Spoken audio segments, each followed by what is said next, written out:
ఏదైనా పబ్లిసిటీ చేయిస్తామండి అందరి చేత సింపతి కోసమా? మీ నాన్న నాకు చెప్తుంటారు, మా అక్క గారి దగ్గరే జమాలజీ నేర్చుకుంది, దగ్గుబాటి పురంధరేశ్వరి గారి దగ్గరే. ఆవిడకి ఇన్స్టిట్యూట్ ఉంటుంది. అలాగే మన ఇద్దరిని కాపాడేది ఏంటంటే దైవం, భక్తి. అవునవునేంటి, పొద్దున్నే లేచి పూజ చేస్తా?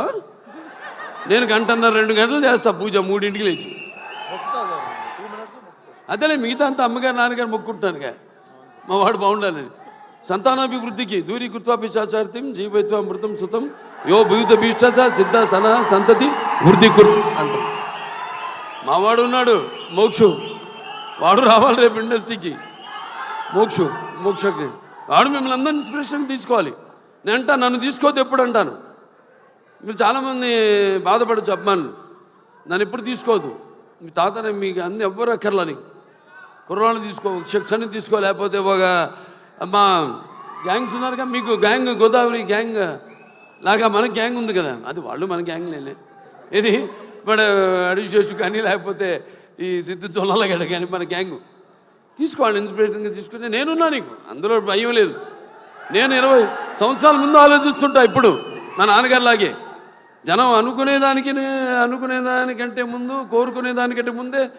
ఎందుకంటే మేమంతా అయితే నిత్యావసర వస్తువులు లాంటి వాళ్ళం.